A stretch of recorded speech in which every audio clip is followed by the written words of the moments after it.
리딩이 큰데 다들 안 보이네요. 다들 어디 간 거죠? 리딩은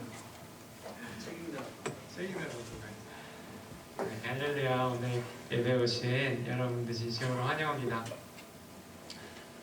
저희가 기도하고 함께 예배하겠습니다. 하나님 아버지 감사드립니다. 우리 귀한 청년들 주님을 예배하는 자리로 이곳으로 주님 불러주심에 감사드립니다. 주님께서 친히 그들의 발걸음을 인도하고 주님을 만나는 자리로 불러주심을 우리가 믿고 고백합니다. 우리 찬양 가운데, 우리 예배 가운데 주님을 열심히 찾는 자, 주님을 의지하고 만나기 원하는 자들을 기뻐하시고 만나주시는 그 하나님을 우리가 기대하며 주님 예배하며 나아갑니다. 하나님, 우리 예배 가운데 주님 기뻐 받아주시고 홀로 영광 받아주시옵소서. 감사드리며 예수님의 이름으로 기도드렸습니다. 우리 모두 자리에서 일어나셔서 함께 찬양하십시다.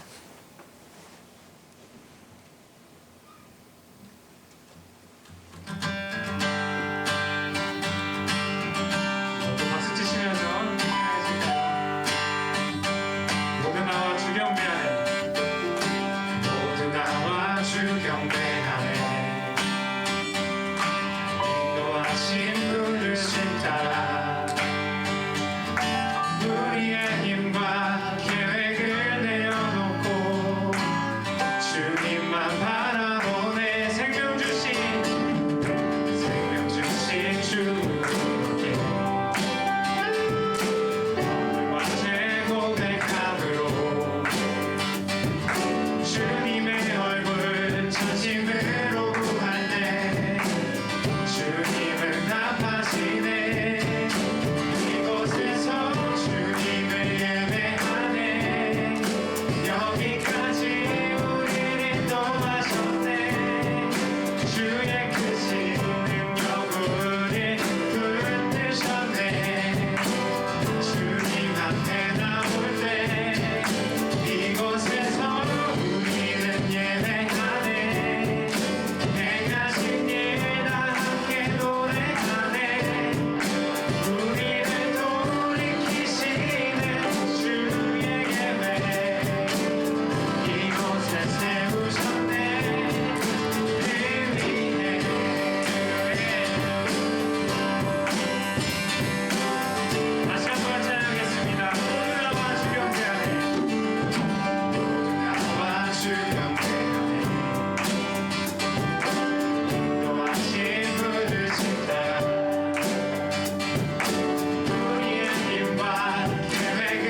뒤돌아서지 않겠네. 이 세상 살아 이 세상 살아 날 몰라줘도 이 세상 살아 날 몰라줘도 이 세상 살아 날 몰라줘도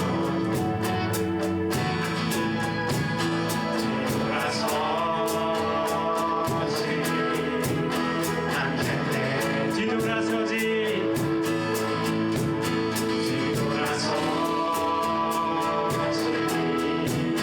않겠네.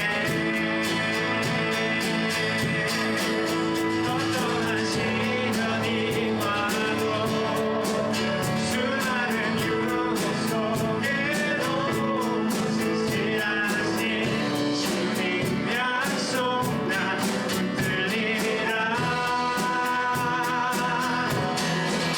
세상이 이해 못하고 우리를 조롱하려도 신실하신 주님 약속 난 붙들리리라. 돌아서지 않으리.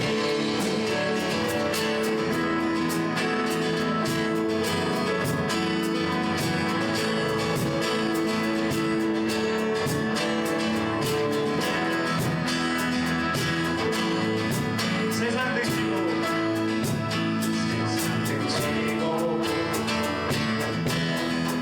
십자가 보내. 세상 등지고 십자가 보내. 세상 등지고 십자가 보내.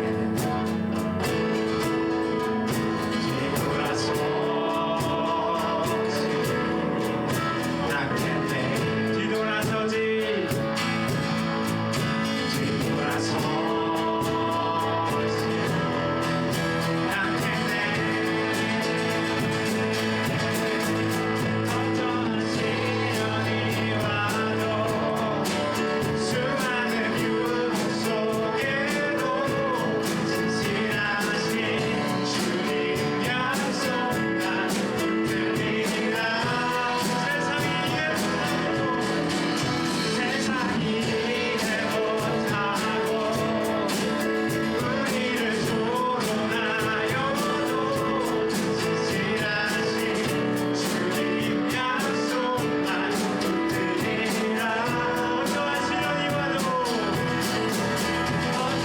시련이 와도 수많은 유혹 속에도 신실하신 주님 약속 난 붙들리라. 세상이 이해 못하고 우리를 조롱하여도 신실하신 주님 약속 난 붙들리라. 돌아서지 않으리.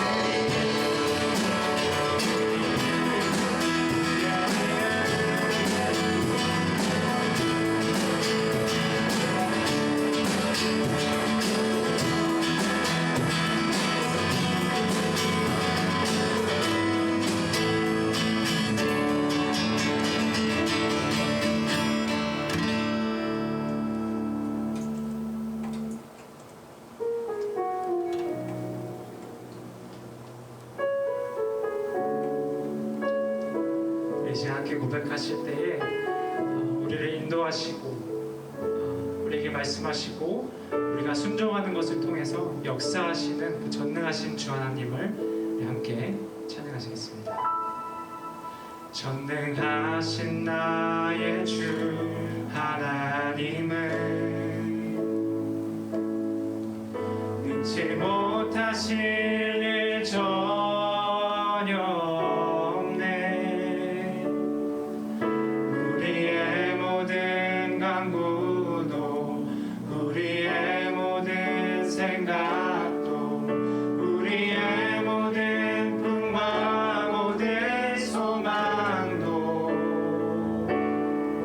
신실하신 나의 주 하나님은 우리의 모든 괴로움 바꿀 수 있네. 불가능한 일 행하시고 죽은 자를 일으키시니 그를 이길 자 아무도 없네. 주의 말씀을 의지하여 깊은 곳에 금을 던져 오늘 그가 놀라운 일을 이루시는 것 보라.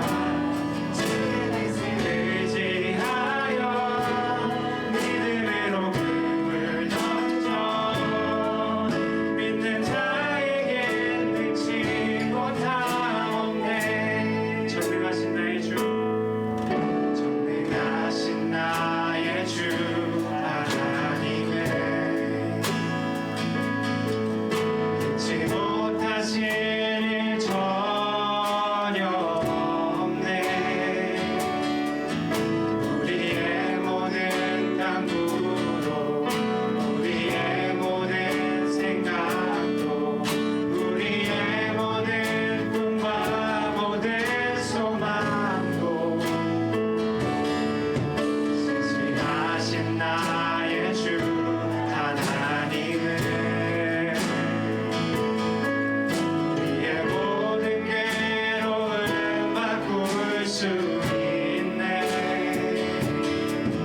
불가능한 일 행하시고 죽은 자를 일으키시니 그를 이길 자 아무도 없네. 주의 말씀을 의지하여 깊은 곳에 금을 던져 오늘 그가 놀라운 일을 이루시는 것 보라. 주의 말씀을 의지하여 믿음으로 금을 던져 믿는 자에게 능치 못함 없네. 주의 말씀 의지하여 깊은 곳에 금을 던져 오늘 그가 놀라운 일을 이루시는 보라. 주의 말씀 의지하여 믿음으로 금을 던져 믿는 자에게 능치 못함 없네.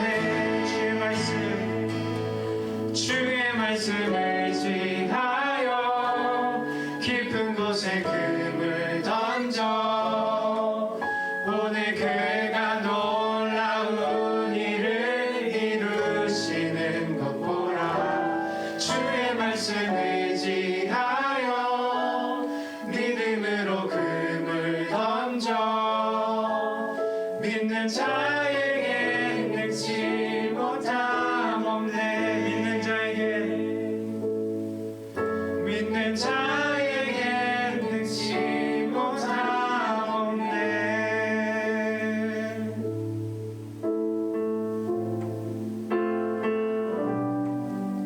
주님 말씀하시며 내가 나가리다. 주님 뜻이 아니면 내가 멈춰서리다.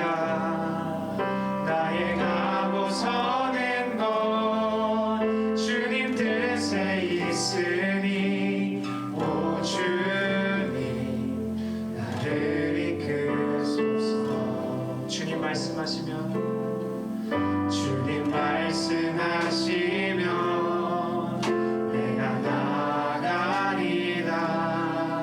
주님 뜻이 아니면 내가 멈춰서리다.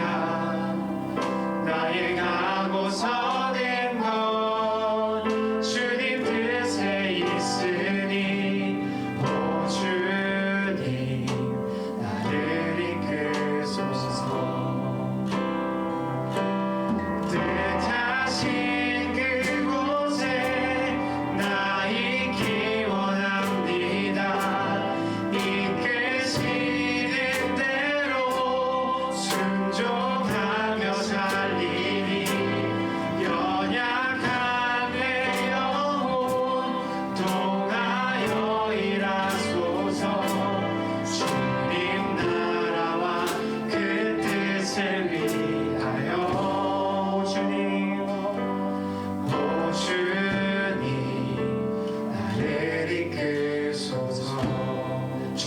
말씀하시면 주님 말씀하시면 내가 나가리다.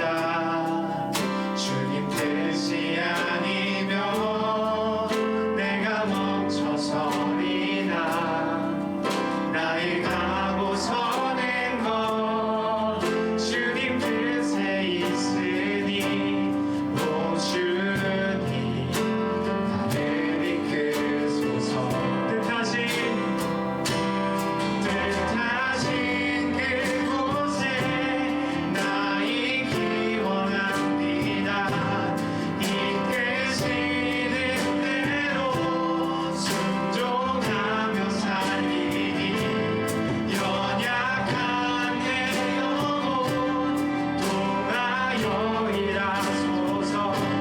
주님 나라와 그 뜻을 위하여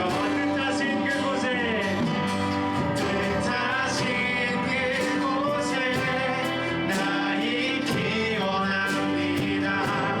이끄시는 대로 순종하며 살리니 연약한 내 영혼 통하여 일하소서. 주님 나라와 그 뜻을 위하여 주님 나라와 그 뜻을 위하여 주님 나라와 그 뜻을 위하여 오 주님 나를 이끄소서. 네, 하나님 아버지 감사드립니다. 우리를 주님의 자녀로 부르시고 주님의 제자로 부르시고 주님의 동역자로 주님의 일을 할 일꾼으로 또 우리를 불러주심에 감사드립니다.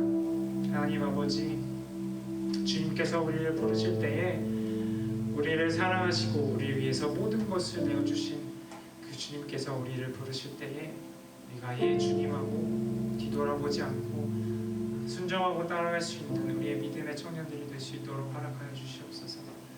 우리의 모든 죄를 사하시고 우리를 사랑하시고 우리의 자녀 삼으신 그 주님 앞에 우리의 그 어떠한 것도 아깝지 않음을 우리가 고백합니다. 사랑하는 아버지 앞에 우리의 어떤 것도 주님보다 귀한 것이 없음을 이 시간 고백합니다. 하나님 우리의 마음을 받아주시옵소서. 우리의 이 고백 위에 부족한 고백이지만 이 고백 위에 성령님 함께하여 주시고 역사하여 주시어서 우리가 정말로 그렇게 살아갈 수 있도록 하나님 우리를 인도하여 주시옵소서. 하나님 아버지 우리가 말씀을 들으며 나아갈 때에 하나님의 말씀이 우리의 준비된 그 마음밭에 심기우게 하시고 100배, 60배, 30배 열매를 맺는 그런 귀한 역사가 이 청년들 가운데 일어나게 하여 주시옵소서. 사랑합니다. 감사드리며 모든 말씀 살아계신 예수 그리스도의 이름으로 기도드렸습니다. 아멘.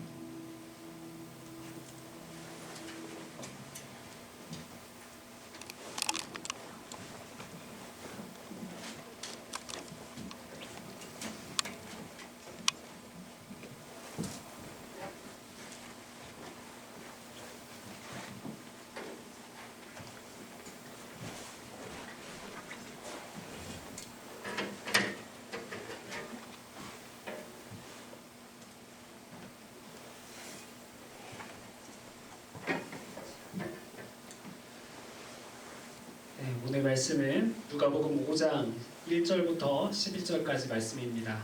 우리 교독으로 읽어볼 텐데 다 같이 찾으셔서 읽어보도록 하겠습니다.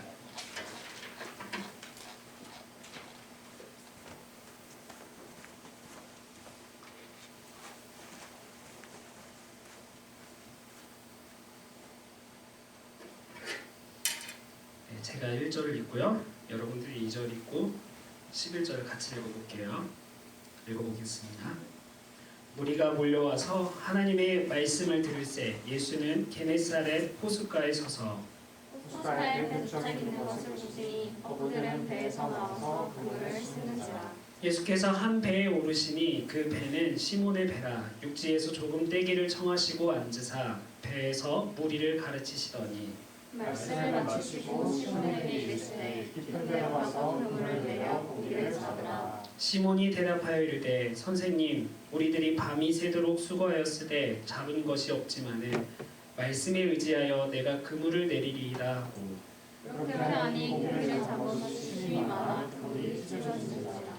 이에 다른 배에 있는 동무들에게 손짓하여 와서 도와달라 하니 그들이 와서 두 배의 채움에 잠기게 되었더라. 시몬 베드로가 이를 보고 예수의 무덤에 엎드려 이르되 주여 나를 떠나소서 나는 죄인이로소이다 하니 이는 자기 및 자기와 함께 있는 모든 사람이 고기 잡힌 것으로 말미암아 놀라고 세베대의 아들로서 시몬의 동업자인 야고보와 요한도 놀랐습니다. 예수께서 시몬에게 이르시되 유서하지 말라. 이제 후에 내가 사람을 취하게 하시니. 다 같이 읽겠습니다. 그들이 배들을 육지에 대고 모든 것을 버려두고 예수를 따르니라. 아멘. 자, 우리 옆에 있는 우리 지체들과 한번 인사해 보겠습니다. 만나서 반갑습니다. 잘 오셨습니다.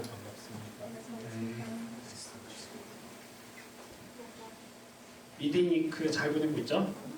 열심히 책 읽으면서 그죠? 갑자기 겨울이 와가지고 저도 막 배터리가 막 꺼지고 자동차 수요 예배 끝나고 내려갔더니 집에 가려고 아무도 없는데 집에 가려고 교회 문 잠그고 갔더니 배터리가 나간 거야. 야 여기서 만약에 배터리에 내가 감전돼서 쓰러지면 아 이제 큰일 나겠구나 그 생각이 들더라고요. 아 에드먼튼이 쉽지 않구나. 네. 근데도 잘 적응했는지 뚝딱뚝딱 고쳐서 제가 갔어요. 네. 그래서 아무튼 대단한 겨울을 보내고 있는 것 같습니다. 자, 오늘 제목은 죄를 깨닫게 하는 능력입니다. 우리 지난주에 십자가에 관련해서 들었는데 바로 예수님이 우리를 위하여 달린 그 십자가가 죄를 깨닫게 한다라는 내용이에요. 보통 우리의 죄를 깨닫게 한다라는 것은 바로 율법이라고 설명을 합니다. 그건 이제 교리나 아니면 여러분들이 뭐 신앙 고백서, 성경 공부나 이런 걸 할 때 보면 율법은 우리의 죄를 깨닫게 한다. 우리가 죄인이라는 것을 깨닫게 한다라고 가르치고 있습니다. 그런데 오늘 우리가 말씀을 통해서 다시 한번 우리가 확인해 볼 텐데 예수님이 우리를 위해서 십자가에 달리셨는데 과연 그 십자가의 의미가 우리에게 어떻게 다가오는지 한번 다시 한번 우리가 생각해 보고 묵상해 보았으면 좋겠습니다. 제가 그림을 하나 준비해 왔어요.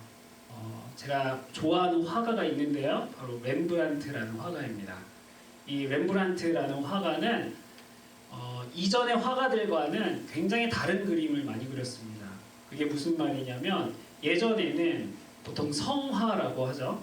캐톨릭의 로마 캐톨릭의 그 그림을 그렸다면 이 렘브란트는 종교개혁 이후에 어떻게 하면 그러한 다른 비신앙적인 것들을 떼고 하나님의 말씀에 입각해서 기본으로 해서 그림을 그릴 수 있을까 고민했던 화가예요. 그래서 굉장히 기독교적이고 17세기에 살았던 개혁교회의 화가였습니다. 물론 우리들에게는 그냥 유명한 화가로 많이 알려져 있지만 실제로도 돈도 굉장히 많이 벌었어요. 왜냐하면 그때 당시에 네덜란드는 골든 에이지였거든요. 돈이 굉장히 많았습니다. 여러분들 잘 알고 있는 튤립 한 송이로 집을 한 채 살 수 있을 만큼 돈이 굉장히 많았어요. 그런데 이 렘브란트가 사람의 얼굴을 그려주면서도 돈을 굉장히 많이 벌었거든요. 근데 죽을 때는 파산해서 죽었어요. 네. 아무튼 그런 비하인드 스토리가 있지만 이 렘브란트가 그린 예수님을 보면 아주 적나라하게 그리기도 했지만 제가 한번 설명했을 거예요. 못을 렘브란트는 여기에 박혔다고 생각하고 여기 손바닥에다가 못을 박아놨죠. 근데 원래는 손목에 가깝다라는 거. 그리고 저기 위에는 물론 그때 당시에는 종이처럼 보이지 않아요, 여러분? 그림에는 종이처럼 보이지만 성경에는 나무로 된 팻말을 붙여놨다는 거. 유대인의 왕 나사렛 예수라는 뜻에. 그런데 여러분 반고흐 들어봤어요? 반고흐? 판호흐. 네, 이렇게 발음하는데 반고흐. 반고흐도 유명하잖아요. 그죠? 네덜란드 화가. 그래서 어떤 사람들은 네덜란드 화가 중에 반 고흐가 굉장히 유명해서 크리스찬인 줄 아는 사람들도 있더라고요. 근데 사실 반 고흐는 좀 달라요. 렘브란트랑 비교가 많이 됩니다. 그래서 렘브란트는 17세기에 살았고 반 고흐는 19세기에 살았고, 근데 이 반 고흐는 렘브란트처럼 미술을 배운 적이 없어요. 학교를 다닌 적이 없어요. 그래서 화가들이 반 고흐를 싫어하는 거야. 그렇게 마치 이 미술계 이단아처럼 그림을 많이 그렸는데, 이 반 고흐가 사실은 목사님 아들이에요. 전형적인 PK입니다. PK 무슨 말인지 알죠? PK, Pastor Kids. 이 목사님의 아들이라서 엄청나게 엄격한 교육을 받으면서 자랐어요. 특히 신앙 교육. 그러다 보니까 반 고흐는 자기도 모르게 반감을 갖게 돼요. 기독교에 대해서. 심지어 반 고흐가요, 전도사님이 됐어요. 그래서 교회에서 설교도 합니다. 그런데 그거를 나중에 다 포기하고 교회를 그리고 또 성경책을 그리는데 굉장히 어둡게 그려요. 자기의 마음을 표출하는 거죠. 어떻게 보면 오늘날의 가난한 그리스도인, 예수님을 믿지만 교회를 나가지 않는 그리스도인의 전형적인 모습을 반 고흐가 보여줍니다. 그래서 많이들 비교해요. 렘브란트와 반 고흐. 예수님에 대해서 좀 더 정확하게 그렸던 렘브란트와 다르게 이 반 고흐의 그림들을 보면, 특히 교회에 관련된 거, 말씀에 관련된 거, 그러한 그림들을 보면 조금 어지럽습니다. 어쨌든 제가 재미있는 얘기를 하려고 했는데 재미가 하나도 없는 것 같아요. 근데 중요한 거는 뭐냐면, 바로 기독교라고 하는 것은, 내가 그리스도인이다 라고 하는 것은 이 예수님이 누구인지를 알고, 또 예수님이 어떤 일을 했는지를 알고, 이 예수님이 나에게 어떤 분인지를 깨닫는 것부터 시작하는 것 같아요. 그리고 그 시작은 바로 내가 죄인이라는 사실을 깨달을 때부터 나의 신앙생활이 시작이 됩니다. 내가 죄인이라는 것을 깨닫지 못한다면, 아직도 깨닫지 못하고 있다면, 나는 지금 교회를 단지 왔다 갔다 출석하는 것뿐이지 진정한 의미로 믿음 생활을 한다, 신앙 생활을 한다고 볼 수가 없어요. 왜냐하면 예수님을 가리키는 성경 구절이 이렇거든요. 아들을 낳으리니 이름을 예수라 하라. 이는 그가 자기 백성을 그들의 죄에서 구원할 자이심이라 하니라. 예수라는 그 이름의 뜻이 이거예요. 자기 백성을 죄에서 구원할 자이심이라. 그러니까 자기 자신이 죄인이라는 사실을 깨닫지 못한다면 예수님이 필요가 없는 거죠. 예수님이 나를 위해서 십자가에 왜 달려 죽으셨는지 이해가 되지 않고, 예수님이 나에게 어떠한 존재인지 의미가 별로 없어지게 되는 겁니다. 그래서 사실 크리스찬으로서 가장 중요한 것이 있다면 바로 내가 죄인이라는 사실을 깨닫고 거기서부터 돌아서서 거룩을 향해서 살아갈 수 있는 사람들을 그리스도인이라고 할 수가 있어요. 그 대표적인 모습을 보여주는 게 바로 오늘 읽었던 베드로죠. 베드로. 오늘 본문의 이야기는 굉장히 유명한 이야기입니다. 여러분들이 어릴 때부터 교회를 다닌 친구들이라면 아마 이야기 굉장히 많이 들었을 거예요. 예수님이 제자들을 부르는 이 장면. 어부들이 예수님을 다 자신의 모든 것들을 버려두고 예수님을 따라가는 이 장면을 굉장히 많이 들었을 겁니다. 근데 여기에 우리가 놓치고 있는 것이 한 가지가 있어요. 오늘 본문을 한번 자세히 살펴보면, 아니면 여러분들이 이제 오늘 설교를 듣고서 아니면 그 셀그룹에 갔을 때, 아니면 다시 이 본문을 여러분들이 혼자 있는 시간 속에서 이 본문을 찬찬히 읽어냈을 때 아마 깨닫게 될 겁니다. 베드로가 지금 예수님을 처음 만났을까요? 많은 사람들은 그렇게 생각해요. 지금 이 장면에서 베드로가 예수님을 처음 만났을 거다. 어떻게 모르는 사람이, 내가 프로 어부인데, 피셔맨인데 물고기가 잡히지 않아요. 근데 어떤 낯선 사람이, 복장도 어부가 아니에요. 근데 그 사람이 와서 그물을 저쪽에 가서 대라고 해요. 내리라고 해요. 누가, 어떤 어부가 이 사람의 말을 들을 수 있겠습니까? 그래서 많은 사람들이 예수님을 처음 만났다라고 생각해요. 근데 과연 베드로가 예수님을 처음 만났을까요? 아니에요. 누가복음에만 나와요. 이미 베드로는 예수님이 누구인지를 알고 있어요. 왜? 자기 아내의 엄마 누구죠? 장모, 네, 장모님이 되는 그 사람이 열병에 걸리고 병에 걸려요. 예수님이 기적처럼 그 어머니를 낫게 해주거든요. 베드로는 그때 처음 예수님을 만난 거예요. 예수님이 누군지를 아는 거죠. 그리고 예수님이 그물을 대라고 할 때 의심하지 않고 신뢰하고 프로페셔널 어부가 다른 사람 non 프로페션 그 사람의 말을 듣고 그물을 내리게 된 거죠. 과연 무슨 일이 일어나는가 보자. 또 베드로는 예수님이 누구인지를 아주 잘 아는 사람이었습니다. 그게 무슨 말이냐? 예수님이 베드로를 만나기 전에 이미 예수님은 수많은 기적들을 행하면서 사람들에게 하나님의 나라를 가르쳤어요. 그게 무슨 말이냐면 그냥 예수님은 기적을 일으키는 분이야. 예수님은 병든 자를 고치고 예수님은 귀신 들린 자를 쫓아내게 하고 그냥 기적을 일으키는 분이야 라고만 생각하는 것이 아니에요. 이게 무슨 의미가 있냐? 예수님이 왜 하나님의 나라를 가르치면서 병든 자를 고치고 안증뱅이를 낫게 하고 눈먼 자를 낫게 하고 이렇게 가난한 자들에게 복음을 증거하느냐라고 한다면 구약 이사야서에 그렇게 예언되어 있기 때문이에요. 병든 자를 고치고 눈먼 자를 보게 하고 가난한 자에게 복음을 전한다. 누가요? 메시아가. 그래서 예수님은 하나님의 나라에 대해서 그냥 말로만 가르치신 것이 아니라 기적을 일으켜내는 겁니다. 그냥 예수님이 초자연적인 슈퍼내처럴 파워를 갖고 있는 사람인 것을 보여주는 것이 아니라 바로 예수님이 메시아, 그리스도라는 사실을 보여주기 위해서 그러한 기적들을 일으키는 거예요. 그래서 사람들은 그냥 단순하게 예수님을 따라가면 먹을 걸 먹을 수 있어. 예수님을 따라가면 영원히 목마르지 않을 수 있어. 예수님을 따라가면 병을 나을 수 있어 라고만 생각한 것이 아니라 사실 그 이면에는 예수님이 우리를 구원할 진정한 구원자가 되시는구나. 메시아가 되시는구나 라는 사실들을 사람들이 조금씩 알게 됐던 겁니다. 베드로도 그걸 알게 됐어요. 심지어 자기가 직접 목격했잖아요. 자기 가족 중에 한 명이 아팠는데 도저히 나을 수 없는 병이었는데 예수님이 낫게 해주셨던 거예요.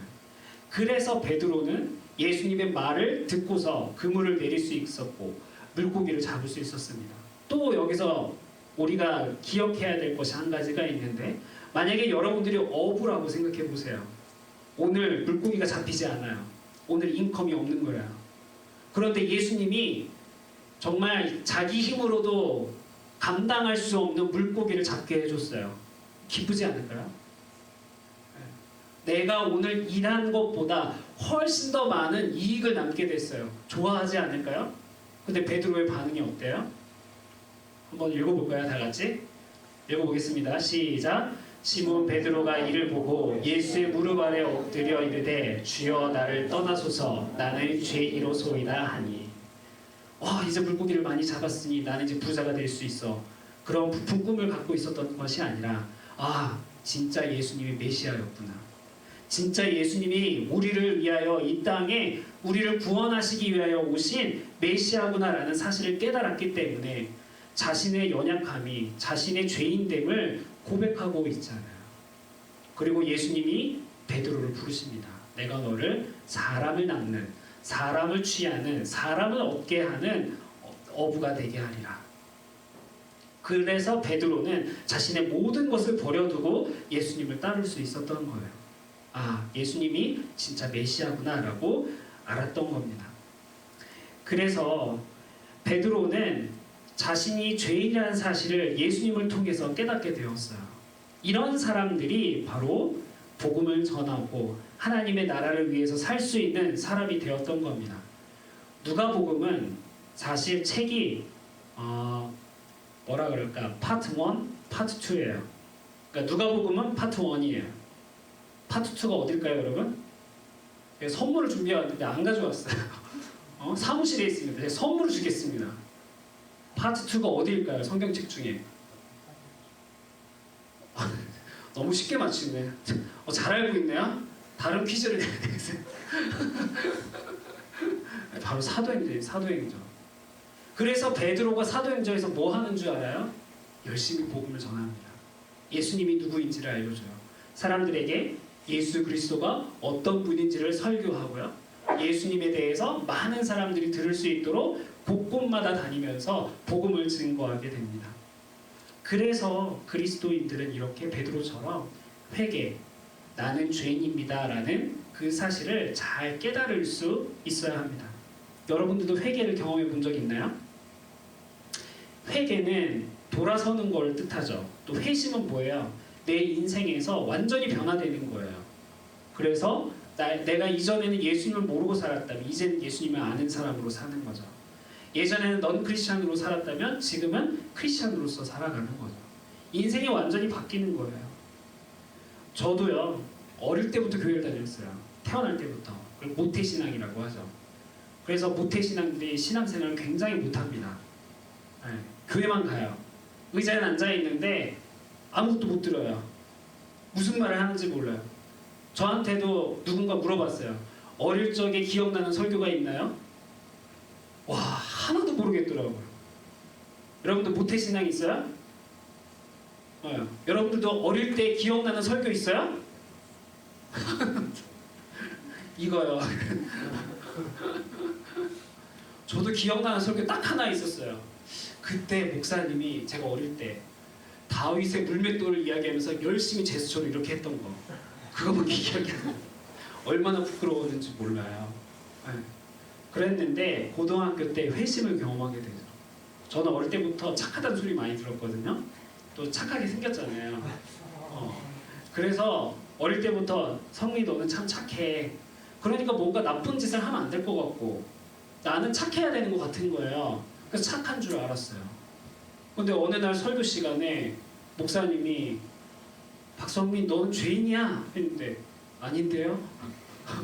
되게 당돌했어요. 저는 반항심도 많았고 저는 죄인이 아니에요. 전 죄를 지은 적이 없어요. 저는 얼마나 착하게 살았는데요. 그런데 기도하는데 내가 죄인이라는 사실을 그때서 깨닫게 되더라고요. 아, 내가 나를 위해서 살았구나. 한 번도 나는 하나님을 위해서 산 적이 없구나. 그때부터 하나님, 저는 하나님을 위해서 살겠습니다 라고 했던 기억이 아직도 생생합니다. 그래서 목사가 된 건 아니에요. 목사가 된 건 그 훨씬 뒤에 된 거지만 이렇게 회개가 굉장히 중요합니다. 한국교회 역사에도 회개하는 시간들이 있었어요. 지금은 많은 사람들이 또 언론에서 교회는 무너져간다, 교회가 너무 나쁘다 이런 이야기들을 많이 하지만 사실 한국교회는 굉장히 좋은 역사를 갖고 있습니다. 바로 1907년 평양 대부운동이라는 거예요. 이게 평양입니다. 평양. 여러분들은 갈 수 있지만 저는 갈 수 없는 곳. 네. 남한 사람은 못 가잖아요. 그래서 여기는 장대현 교회라는 거. 아마 통일이 돼서 북한에 갈 수 있다면 목사님들은 전부 다 여기를 먼저 갈 거야 아마. 장대현 교회. 왜냐? 굉장히 역사적인 곳이거든요. 원래 조선이라는 나라는 굉장히 특별합니다. 보통 다른 나라들은 선교사님들이 그 지역에 가서 전도해서 선교해서 예수님 믿는 사람들이 생겨나서 교회를 짓게 되죠. 그게 보통의 순서예요. 그런데 우리나라 역사에, 그러니까 조선의 역사, 한국의 기독교 역사에는 선교사님들이 복음을 전하려고 왔어요. 심지어 그것도 조선이라는 나라가 어디 있는지도 몰라. 차이나에 가려고 그랬더니 어떻게 배가 난파돼서 조선에 왔어요. 일본에 가려고 그랬더니 조선이라는 나라가 있네? 이렇게 알게 된 거예요. 그래서 어떤 선교사님들이 제일 먼저 1839년, 굉장히 오래됐죠 사실. 39년에 처음으로 조선이라는 땅을 밟았어요. 그것도 중국어 성경책 가지고. 한국에 올 생각이 없었거든요 원래. 중국어 성경책 가지고. 그래서 내리려고 했는데 내리자마자 죽었어요. 외국인이라고. 한국 조선의 포졸들이 다 죽여버렸어요. 그러다가 50년 뒤에 아펜젤러 언더우드, 여러분 들어봤어요? 이 선교사님들이 미국에서 감리교 목사, 장로교 목사님이 같은 배를 타고 내렸어요. 그래서 조선이라는 나라에는 아직도 예수님 믿지 않는 사람들이 많겠지 하고 내려서 복음을 전하고 성경책을 나눠주고 전도하는데 이미 예수님 믿는 사람들이 있었던 거예요. 이게 한국 교회가 갖고 있는 굉장히 특별한 역사입니다. 어떻게 해서 예수님 믿은 줄 알아요 여러분? 제가 오늘 이 얘기 짧게 하려고 했는데 여러분들 눈이 막 초롱초롱해가지고 네. 그때 처음으로 중국어 성경책 들고 왔던 그 선교사님이 목숨을 잃어가면서 사람들이 이게 뭐지 하고 그 책을 가져온 거예요. 그때는 책이 귀했으니까. 그래서 여관에다가 그 책 신문지처럼 이렇게 막 붙이고 따뜻하게 하려고. 네. 그러면서 성경을 읽고 예수님을 믿게 되고 네. 그렇게 된 거예요. 그래서 우리나라는 굉장히 특이한 역사를 갖고 있는데 그렇게 해서 1907년에 교회들이 생겨나고 예수님 믿는 사람들이 생겨나게 된 거예요. 여기 보세요. 여기 사람들이 여자로 보입니까? 남자로 보입니까? 잘 안 보이죠, 그죠? 흑백 사진, 옛날 사진이라서 여자예요, 여자. 머리에 이거 두건 쓰고 있잖아요.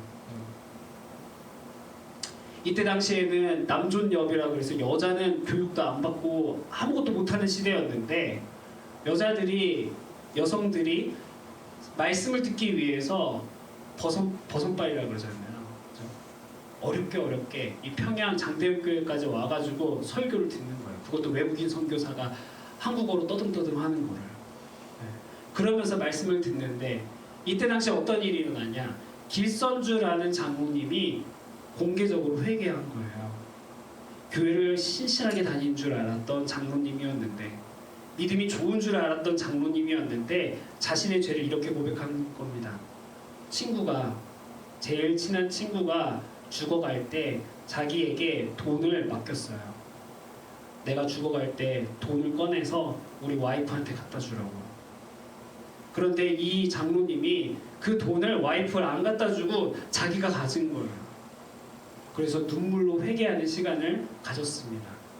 회개만 했을까요? 그냥 울고 기도하고 끝냈을까요? 아니요. 그 돈을 돌려주고 더 많이 배상하고 변상하고 이 장로님 한 분으로 인해서 이때 당시에 많은 사람들이 자신의 죄를 회개할 수 있었어요. 자신의 죄가 무엇인지 내가 죄인이구나 라는 사실을 깨닫고 실제로 그냥 깨닫고 마치는 것이 아니라 이때는 여자도 많았고 도박도 하고 술도 마시고 다른 여러 가지 죄를 많이 지었는데 전부 다 회개하고 올바른 교회가 되려고 노력했던 시기가 있었습니다. 이러한 한국의 기독교 역사 속에서도 회개가 있었어요. 회개. 여러분들은 세상에 가장 악한 사람은 누구라고 생각하나요? 제가 그래서 누구 얼굴을 갖고 올 수는 없고 위키드를 갖고 왔습니다. 여러분들이 생각하는 사람 중에 이 세상에 정말 저 사람 정말 나쁘다 하는 사람이 있어요? 이름도 감히 얘기할 수 없는 내 친구 내 원수와 같은 그 사람. 저 사람은 어떻게 저렇게 악할까? 라고 생각할 수 있죠. 그렇지만 이 세상에 가장 악한 사람은 바로 내 자신이라는 사실을 결코 잊어서는 안 됩니다. 예수님은 그 사람을 위해서 죽으신 게 아니라 바로 나를 위해서 죽으셨어요. 물론 그 사람을 위해서도 죽으셨죠. 그렇지만 늘 우리는 하나님과 나 1대1의 관계 속에서 쟤도 죄 지었는데요. 쟤는 나보다 더 악한데요 라고 말하는 것이 아니라 바로 하나님 제가 죄인입니다 라고 깨닫고 고백할 수 있는 사람이 되어야 합니다. 그것을 아주 잘 보여주는 사람이 세례 요한이었어요. 예수님이 오기 전에 세례 요한이 선지자로서 이 세상의 마지막 선지자로서 사람들에게 복음을 전합니다. 뭐라고요? 회개하라 천국이 가까웠느니라. 그러자 사람들이 물어봐요. 회개가 뭔가요? 도대체 어떻게 해야 회개하는 건가요? 그러자 세례 요한이 뭐라고 이야기한 줄 아십니까? 죄인이라고 고백해라고 한 게 아니라 너네가 죄 지은 것이 있다면 만약에 너네가 다른 사람의 옷을 빼앗아서 2벌 옷을 갖고 있다면 그것을 다시 나눠줘라. 너희들이 군인들에게 말합니다. 너희들이 군인 그 힘으로 다른 사람들의 것을 빼앗았다면 그것을 몇 배로 더 갚아라. 삭개오도 그렇죠.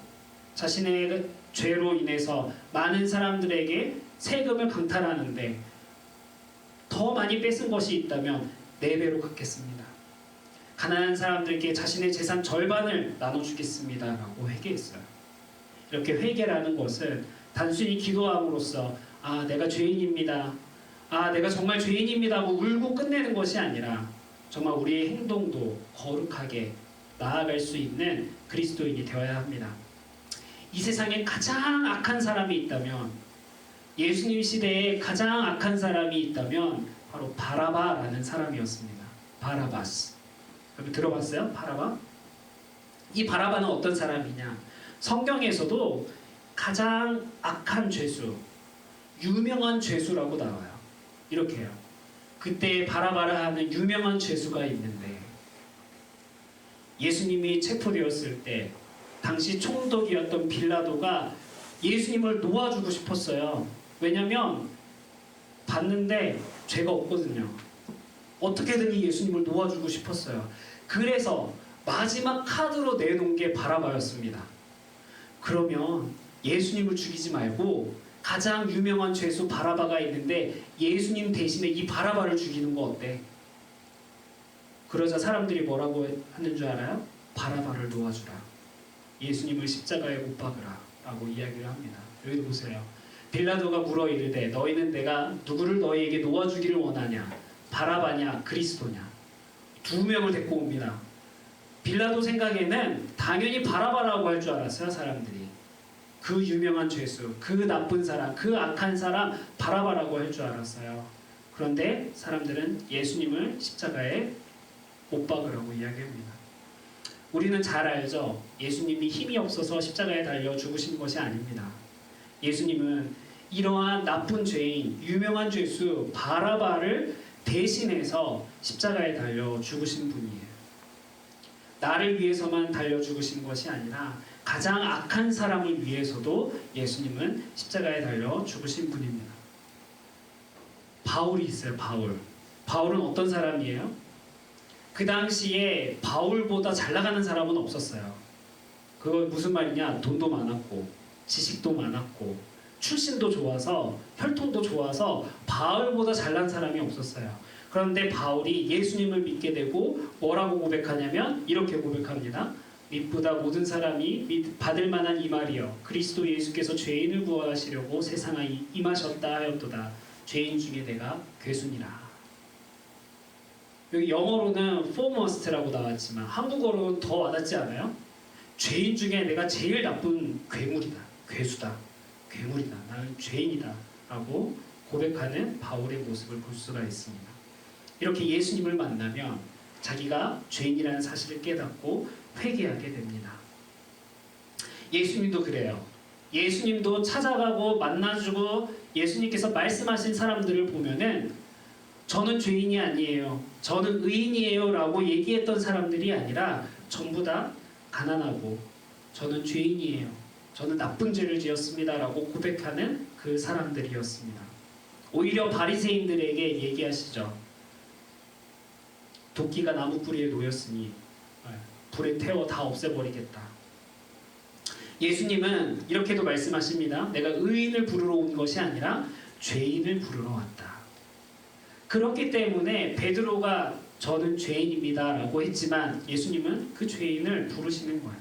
세상에 가장 낮은 자를 예수님께서 부르십니다.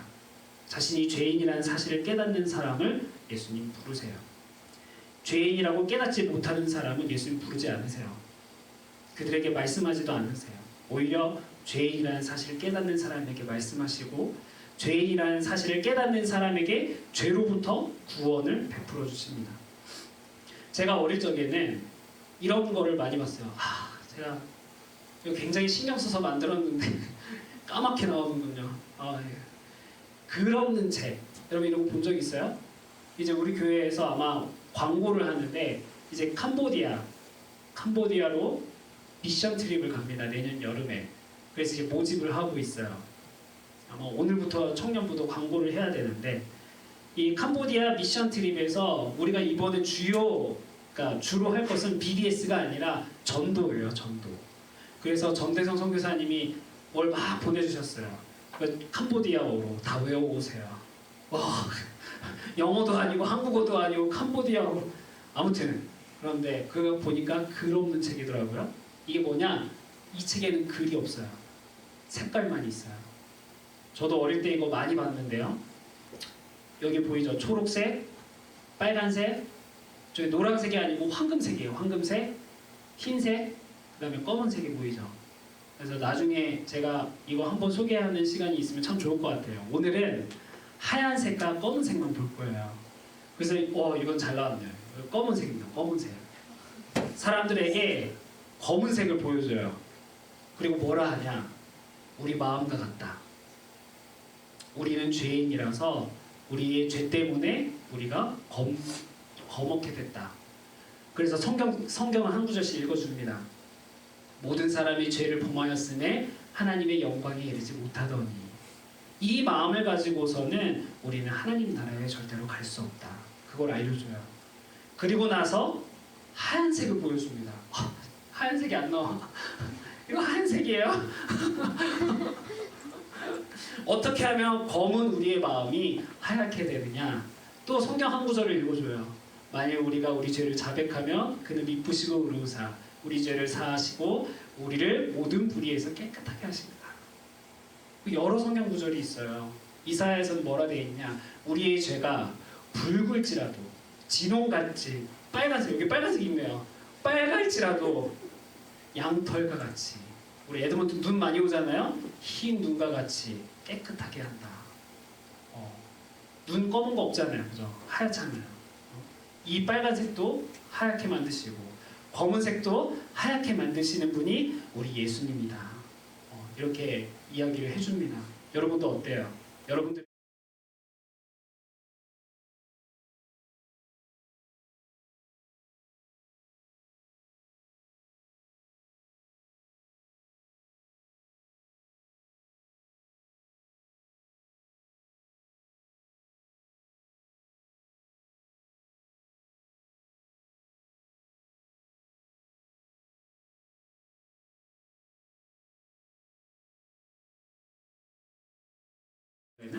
은혜라는 말에, 근데 원래 성경 언어의 은혜 속에는 선물이라는 뜻이 담겨 있습니다. 선물. 물론 비슷하죠. 감사하니까 선물도 하고, 그죠? 근데 이 선물의 뜻은 뭐냐면 자격 없는 사람이 받는 선물이에요. 그게 바로 은혜입니다. 우리는 자격이 있어서 은혜를 받는 사람이 아니에요. 예수님이 나를 위해서 십자가에 왜 달려 죽으셨나요? 왜 예수님이 나를 위해서 십자가에 달려 죽으셨어야 됐나요? 왜 하필이면 나를 위해서 십자가에 달려 죽으셨을까? 내가 자격이 있어서, 나를 너무 사랑하셔서 나를 위하여 십자가에 달려 죽으시고 나의 죄를 용서해 주시고 나의 죄를 담당하셔서 십자가에 달려 죽으셨는데 왜 하필 그게 난가? 내가 뭘 잘해서, 내가 어디가 예뻐서, 내가 생긴 게 예뻐서, 내가 뭘 잘해서 예수님이 나를 위하여 십자가에 달려 죽으신 게 아니에요. 우리는 자격이 없는데도, 우리는 죄인인데도 불구하고 단지 우리가 죄인이라는 사실을 깨달을 때 예수님께서는 우리 죄를 용서해 주신대요. 죄인인 우리를 의인으로 만들어 주신다고 약속하신 분이 바로 우리 예수님입니다. 그래서 찬송가도 있죠. 나 같은 죄인 살리심 주 은혜 놀라워. 괴수 같은 나를, 죄인 같은 나를 위하여 예수님이 죽으셨다. 나를 위하여 죽으셨다. 나를 사랑하시기 때문에 죽으셨다. 여러분, 이 사실을 잘 깨닫고 우리를 용서해 주시고 우리를 사랑해 주시는 그 예수님을 위해서 살아가고, 또 이제는 죄인의 모습으로 살아가는 것이 아니라 예수님의 사람답게 거룩함으로 살아갈 수 있는 우리 모든 청년부가 되기를 바랍니다. 우리 이 시간 찬양, 우리 전능하신 나의 주 하나님은 함께 같이 찬양하고 기도하는 시간을 갖도록 하겠습니다.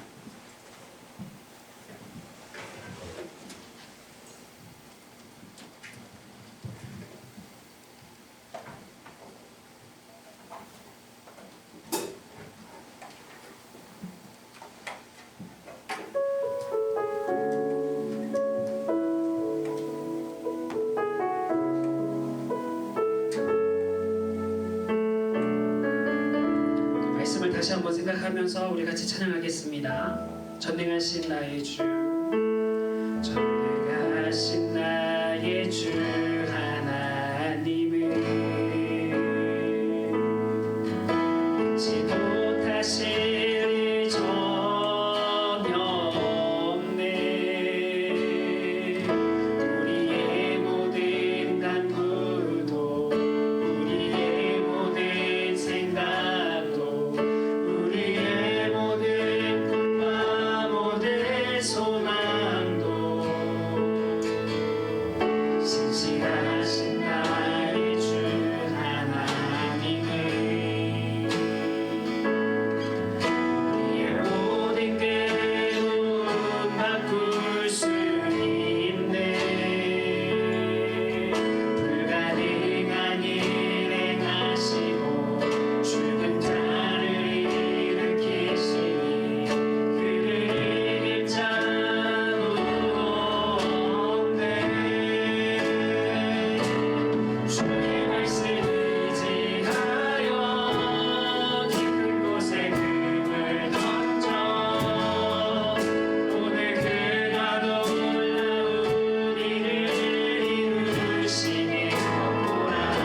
되신 그 예수님께 오늘도 감사할 수 있는 이 시간이 되기를 함께 기도했으면 좋겠습니다. 또한 우리가 주인됨을 깨닫고 이 시간 회개하기를 원하고 이제는 나를 위해서 사는 것도 아니고 다른 어떤 것을 위해서 사는 것도 아니고 우리를 구원하신, 우리를 죄로부터 구원하신 그 예수 그리스도를 위하여 살 수 있는 믿음의 그리스도인이 될 수 있도록 이 시간 함께 기도하기를 원합니다. 함께 이 시간 기도하겠습니다.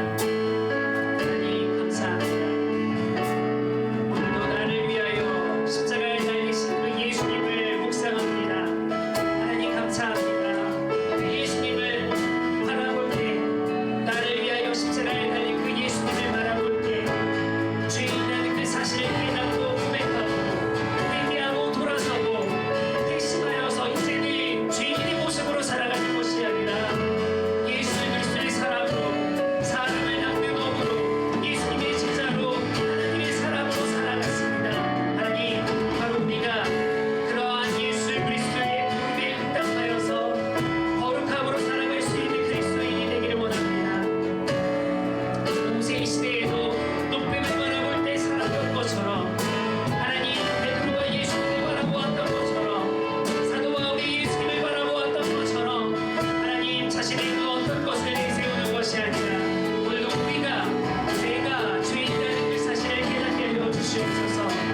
우리를 위하여 십자가에 달리신 예수님, 나를 가장 사랑하셔서 나를 위하여 십자가에 달려 죽으신 예수님, 나를 위하여 희생하신 그 예수님의 사랑을 하나님 오늘 우리가 깨닫게 하여 주시고 감사하게 하여 주시고 그 은혜를 깨달을 수 있도록 주님 인도하여 주시옵소서.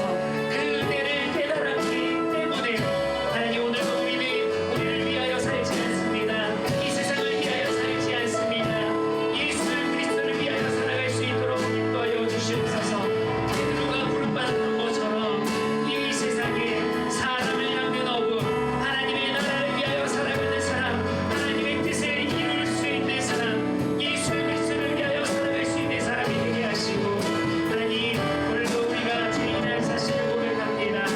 우리의 능력이 없음을, 우리에게는 그 어떤 능력이 없음을 고백하게 하여 주시고 오늘도 우리가 연약함을 고백할 때, 우리의 죄인됨을 고백할 때 하나님, 우리를 기름과 같이 양털과 같이 깨끗하게 하시고 우리의 죄를 사하여 주시는 그 예수 그리스도를 의지할 수 있도록 도와주시옵소서. 죽은 자도 살리시고 능력이 많으시고 하나님, 병든 자를 고치시고 가난한 자에게 복음을 전파하시는 참 그리스도인, 참 메시아님, 그 예수님을 의지하게 하시고 그 능력이 하나님 우리와 함께하게 하여 주셔서 이 세상을 두려워하지 아니하고 하나님 용기를 가지고 믿음을 가지고 살아갈 수 있는 하나님 십자가의 능력을 가지고 살아갈 수 있는 우리 그리스도인들 될 수 있도록 주님 인도하여 주시옵소서.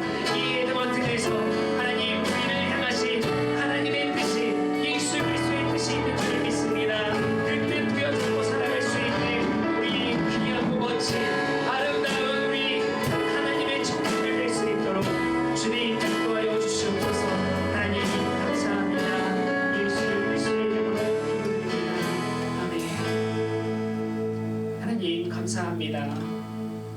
오늘도 말씀을 바라보고 말씀을 의지할 수 있도록 인도하시니 감사합니다. 말씀을 의지하여서 자신이 죄인임을 깨닫고 고백하고 회개하고 돌아섰던 그 베드로의 모습을 우리가 오늘 보았습니다.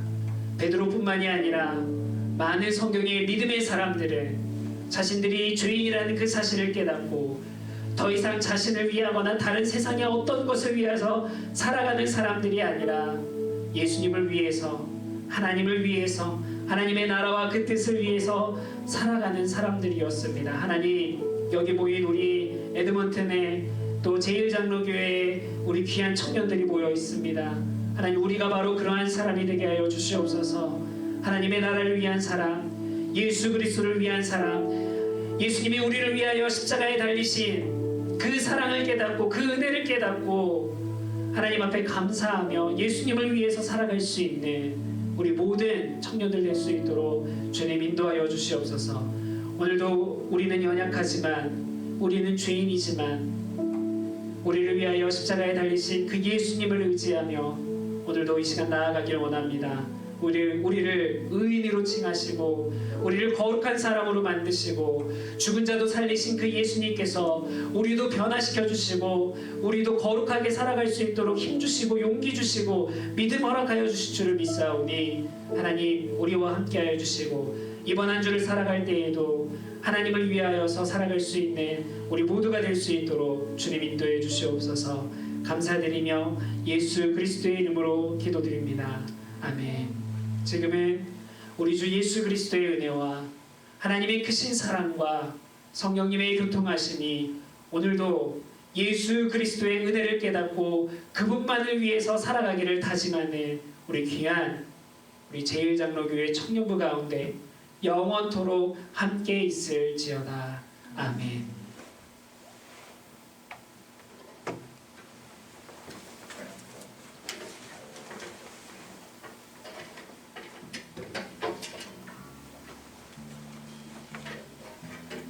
잘 지내셨죠? 많이 없네요. 지혜 누나 오랜만에 보겠고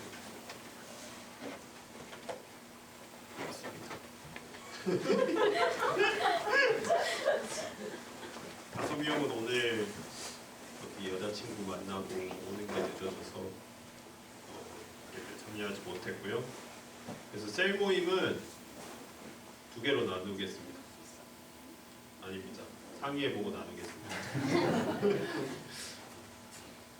2023년 생명의 삶 신청하실 분은 저희 다솜형제님한테 카톡 주시거나 아니면 그 목사님께 말씀드리면 받으실 수 있고요.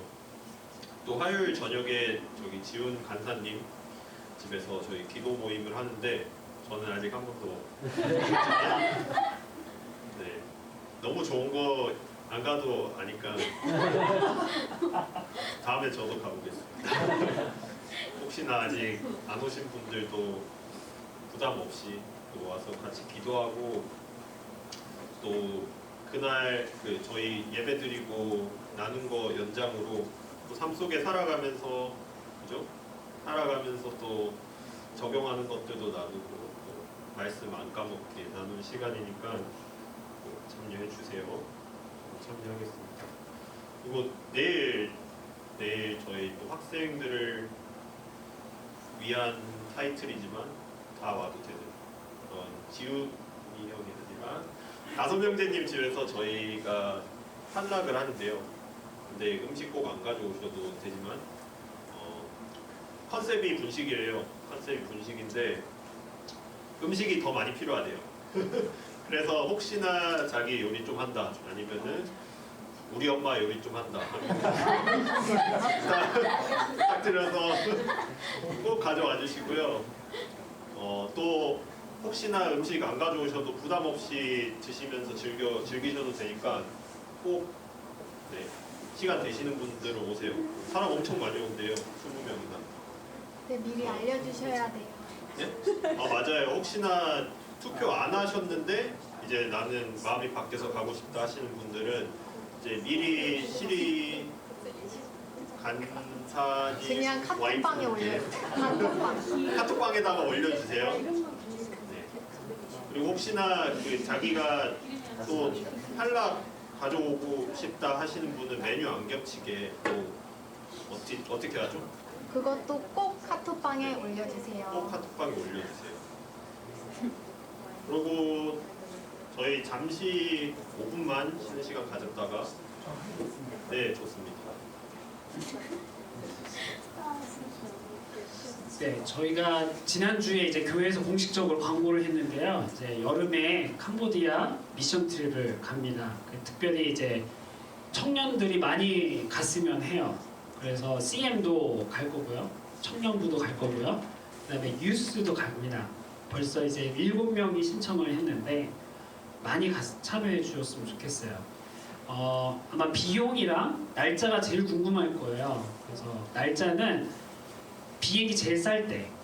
그래서 6월 마지막 주에서 7월 첫 주까지 이렇게 보고 있고요. 요일은 이제 가장 비행기 싼 날 할 거고 날짜 그 일수는 12일입니다. 그러니까 11박 12일 굉장히 길어요. 네. 여러분들 관심이 있는 분들 꼭 문의해 주세요. 꼭 나는 그 캄보디아 미션 트립을 안 가도 도와주고 싶다라고 하시는 분들도 꼭 말씀해 주시고, 왜냐면 저희가 1인당 3,000불이 들어요. $3,000. 네. 그런데 펀드레이징을 해서 우리 목표는 1,500가 목표예요. 1,500불. 네. 그래서 여러분들 1,500불 있으면은 캄보디아 갈 수 있어요. 비행기만 거의 3,000불이거든요. 그러니까 여러분들 꼭 나는 정말 돈이 없는데 너무 가고 싶다 하는 분들 꼭 얘기해 주세요. 어떻게든 마련해 볼 테니까. 알겠죠? 그래서 저나 아니면 박중순 집사님, 여러분 박중순 집사님 누군지 알죠? 박중순 집사님이나 저에게 문의해 주시면 되겠습니다. 그래서 저희가 지금 포스터를 만들었거든요. 포스터도 만들고 그다음에 프레젠테이션도 할 거예요. 그래서 아마 나중에 기회가 되면 청년부 광고 시간에도 한번 하면 좋겠다라는 생각이 있어요. 네. 혹시 미션 트립 관련해서 질문 있으신가요? 궁금한 거 없으세요? 이제 코비드 이후에 처음 가는 이제 선교니까 좀 기도 많이 해주시고 또 많이 도와주시고 또 많이 참여해 주시기를 바랍니다. 네. 이상입니다. 네. 쌤 보기 잘하세요. 쌤은 어떻게 할까요?